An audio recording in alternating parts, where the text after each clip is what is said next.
법칙 7. 최소한 한 가지 일에 최대한 파고들고 그 결과를 지켜보라.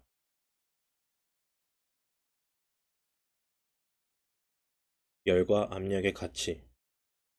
석탄이 땅속 깊은 곳에서 강한 열과 압력을 받으면 석탄을 구성하는 탄소 원자들이 치밀한 결정 구조로 완벽하게 재배열되어 다이아몬드가 된다. 다이아몬드 형태의 탄소 결정체는 막강한 내구력을 갖게 되며 빛을 반사한다. 그 단단함과 반짝임 덕분에 다이아몬드는 가치 있는 것의 상징이 되었다. 가치 있는 보석은 순수하고 그 구성 요소들이 적절히 배열되어 있고 반짝거린다. 이 말은 사람에게도 적용된다. 사람이 빛이 난다고 할 때 그 빛은 고도로 집중된 의식에서 발산되는 광채를 의미한다. 인간의 의식은 많은 부분이 시각적이기 때문에 빛이 있는 낮에 주로 활동한다. 교화된다거나 계몽된다는 말은 특별히 자각하고 깨닫는다는 뜻인데 흔히 영적인 자각 또는 깨달음과 관련이 있다. 또한 다이아몬드 장신구를 입는 것은 태양의, 태양의 광위를 두르는 것과 같다. 그래서 과거에는 왕이나 여왕의 옆 얼굴을 태양처럼 둥그런 금화에 새기곤 했다. 열과 압력은 석탄이라는 평범한 물질을 완벽한 결정 구조와 희소한 가치를 지닌 다이아몬드로 변화시킨다. 사람도 마찬가지다. 인간의 영혼에 작동하는 힘들은 종종 서로 어긋나고 부딪힌다. 우리는 하고 싶지 않은 일을 하기도 하고 해야 한다는 걸 알면서도 그 일을 하지 않는다. 날씬해지고 싶지만 자포자기하고 소파에 앉아 과자를 먹는다. 또한 방향을 잃고 혼란에 빠지고 우유부단함에 마비된다. 굳은 결심을 하고서도 유혹에 이리저리 끌려다니고 시간을 허비하고 뒤로 미루고 결국 땅을 치며 후회한다. 그래도 우리는 변하지 않는다. 바로 이런 이유에서 고대인들은 인간의 영혼이 악령에 자주 쓰이며 그럴 때 자신에게 최선이 되도록 행동하지 않는다고 믿었다. 정신분석학이 출현한 뒤로 심리학에서는 이 상반된 팀들, 이 강박적이고 사악하기까지 한 정신들을 충동, 감정, 동기 또는 콤플렉스로 개념하였다. 우리의 신경구조는 실제로 위계적이다. 맨 밑에는 갈증, 굶주림, 분노, 슬픔, 의기양양함, 성욕 등 본능에 충실한 하인들이 있다.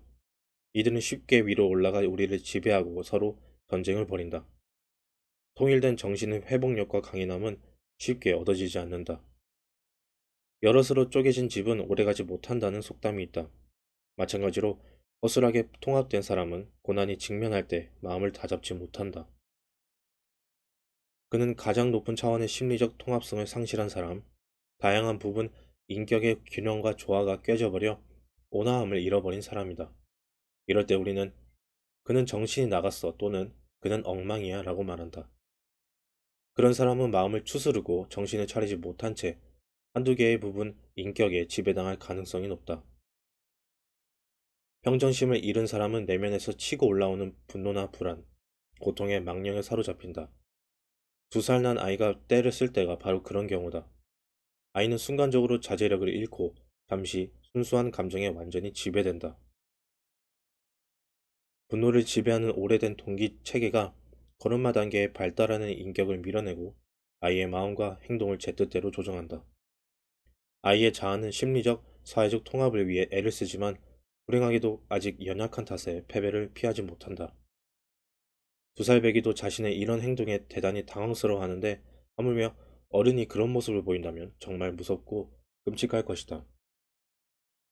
내적 통일성이 부족하면 고통이 증가하고 불안이 커지고 동기가 시들고 즐거움이 사라지며 그 결과 우유부단해지고 뭐든 확신하지 못한다. 탐나는 것 10가지를 놓고 결정을 못한다면 10가지 모두에게 고문을 당하는 셈이다. 모순되지 않고 잘 정의된 확실한 목표가 없다면 삶을 가치 있게 해주는 긍정적인 몰입감은 먼 나라 얘기가 된다. 또한 확실한 목표는 세계를 제한하고 단순화하며 불확실, 불안, 부끄러움을 줄여주고 스트레스가 야기하는 소모적인 심리적 요인들을 경감한다. 따라서 허술하게 통합된 사람은 불안정하고 방향이 없는데 이는 단지 시작에 불과하다. 그로 인해 무력감과 우울에 빠지면 허무감이 오랫동안 지속된다. 또한 심리적 우울 때문에 스트레스 호르몬인 코르티솔이 과도하게 분비되면 우리 몸은 급속한 노화를 겪게 된다. 사회적 결과도 생물적 결과 못지않게 심각하다. 잘 통합되지 않은 사람은 좌절이나 실패에 아주 작은 낌새에도 과잉 반응한다. 그런 사람은 심지어 자기 자신과도 타협하지 못하는데 잠재적인 미래를 논의할 때에 불안함을 견디지 못하기 때문이다. 하나를 선택하지 못하기 때문에 원하는 것을 얻지 못하고 원하는 것을 얻지 못하기 때문에 즐겁지 않다. 또한 아주 조그만 반대에 부딪혀도 가던 길을 멈춘다.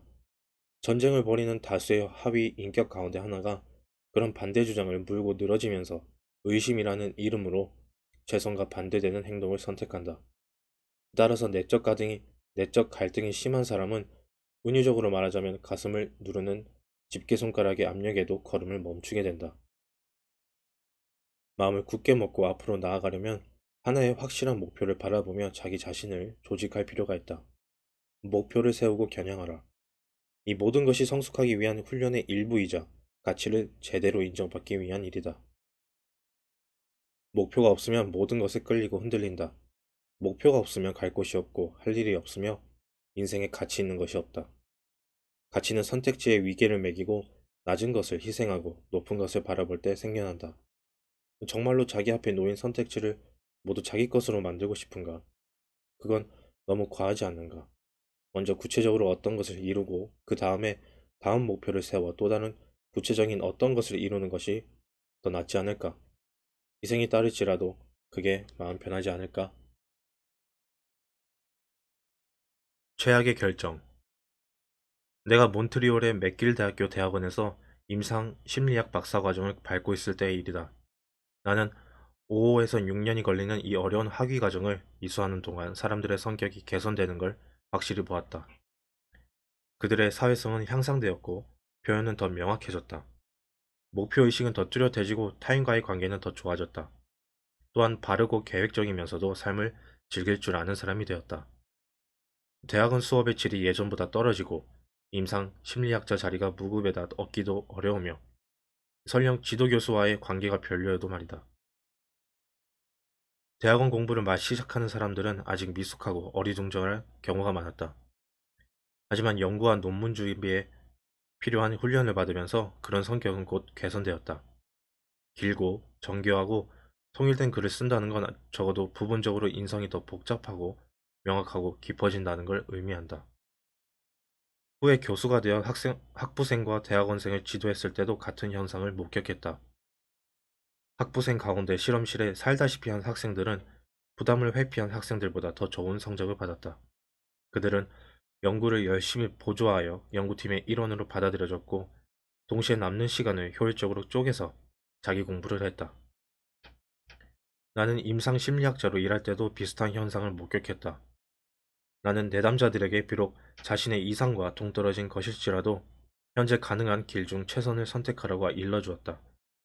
그러기 위해서는 야망이나 자존심을 잠시 접어야 할 수도 있지만 공상의 세계에서만 얻을 수 있는 것을 실제로 얻을 수 있다는 이점이 있다. 그런 뒤에는 정신건강이 어김없이 개선되었다. 과연 세상에는 전념할 만한 게 있긴 할까? 지금까지 나는 이 질문에 답이 될 수 있는 무수한 상황들을 목격했다. 내가 학부생, 대학원생, 교수, 임상심리학자, 연구자, 그 밖에 다양한 임시직을 거치는 동안 갈래길을 자꾸 나타났다. 그런 갈래길은 나뿐 아니라 모든 사람, 특히 반쯤 성숙하고 방황하고 설익은 냉소를 즐기고 의심하고 회의하고 희망을 바꾸는 희망을 꿈꾸는 바보들에게도 나타난다. 많은 책임을 지는 것이 지속적인 가치를 지닌다는 점은 분명하다. 그 중에서도 자신의 인격, 사랑, 가족, 우정, 그리고 일에 대한 책임이 중요하다. 어느 영역에서라도 정원을 갖고 보살필 줄 모르거나 그럴 뜻이 없는 사람은 그로 인해 반드시 고통을 받는다. 물론 무엇인가에 전념하려면 살을 내주는 아픔을 참아야 한다. 한 학과에서 학위를 얻으려면 다른 과 학위는 포기해야 한다. 배우자나 친구를 선택할 때도 마찬가지다. 하지만 그런 선택에 대한 냉소, 우유보단 의심은 경솔한 허무주의적 추론으로 쉽게 이어지고 모든 것의 토대를 뒤흔든다. 굳이 왜 그래야 하나? 천년만년 사는 것도 아닌데 다 부질없는 짓 아닐까. 그래서 이 길이 저 길보다는 또는 길이 없는 것보다 뭐가 더 좋은데. 이 배우자나 저 배우자, 이 친구나 저 친구, 이 직업이나 저 직업에 만족하고 심지어 행복을 느낄 수는 있다. 어떻게 보면 이걸 선택해서 얻은 만족은 다른 걸 선택해도 얻을 수 있을지 모른다. 또한 각각의 선택에는 큰 결함이 있다. 낭만적인 배우자는 성격이 변덕스럽고 복잡할 때가 많다. 어느 직장이나 직업을 선택하든 좌절, 실망, 부패, 부당한 위계, 내부 정치, 바보 같은 의사결정이 없는 경우는 없다. 구체적이고 이상적인 가치가 없다면 우리는 어떤 것도 다른 어떤 것보다 더 중요하지 않다는 결론, 그러니 중요한 건 아무것도 없다는 절망적인 결론에 빠질 수 있다.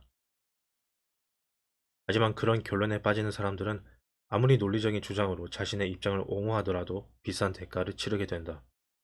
대학 학위나 기술 수료를 중도에 그만둔 사람들은 그 일로 괴로워한다. 이러한 중도 포기는 실패와 반드시 구별되어야 한다.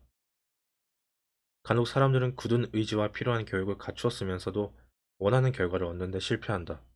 변호사로서 일을 잘하려면 언어 능력이 좋아야 하고 몫으로 성공하려면 기계를 다루는 기술이 필요한 법인데 그 사람과 직업의 궁합이 좋지 않은 탓에 노력해도 목표에 이르지 못할 때가 있다.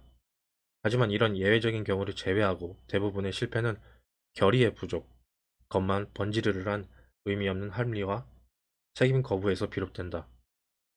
이런 실패는 좋을 게 하나 없다. 직업이나 직장을 선택하지 않은 사람은 대개 닻을 내리지 못하고 표류한다. 그런 사람은 자신의 표류를 정당화하기 위해 낭만적인 반항이나 설익은 냉소와 염세주의를 앞세운다.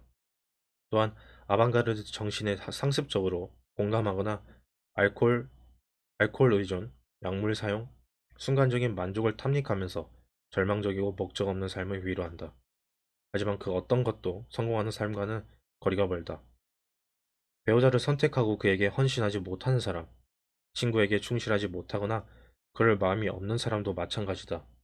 그들은 외롭고 비참해지며 그 결과 애초에 그 고립을 부채질했던 냉소는 더 깊어진다. 자신의 인생에 그런 악순환을 들이고 싶은 사람은 없다. 내가 아는 한에서 학부나 직업 훈련을 마친 사람은 예외 없이 그로 인해 더 나아졌다. 물론 반드시 성공한 건 아니었다. 반드시 자신에게 가장 잘 맞는 일을 하고 있지도 않았다. 반드시 자신의 선택에 전율한 것은 아니며 약간 의심하고 후회하기도 했다. 심지어 공부한 분야에 계속 남아있을지 확신하지 못했다. 하지만 포기하고 표류하는 사람들보단 훨씬 나았다. 인내한 사람들은 거기에 들인 노력과 희생을 양분으로 삼아 성숙하고 더 나은 사람이 되었다. 그렇다면 결론은 무엇일까? 세상에는 우리가 모든 걸 잊고 전념할 만한 일이 많다. 대안은 차고 넘치며 노력을 요구하는 체제가 부패했다는 점을 들먹이며 어떤 일에 전념하는 건 자의적이고 심지어 무의미하다는 말도 일리도 있다. 하지만 어떤 일에 전념하는 것도 똑같이 일리가 있다. 한 방향을 선택하지 않는 사람은 길을 잃어버린다. 모든 것으로 남으려다 아무것도 되지 못하느니 실제로 어떤 것이 되는 편이 훨씬 낫다. 그 과정에 끼어드는 모든 한계와 실망에도 말이다. 냉소적인 사람은 이 세상엔 나쁜 결정이 차고 넘친다고 한탄한다. 하지만 그런 냉소를 초월한 사람, 그 사람은 다음과 같이 반론을 제기한다. 최악의 결정은 결정을 내리지 않는 것이라고.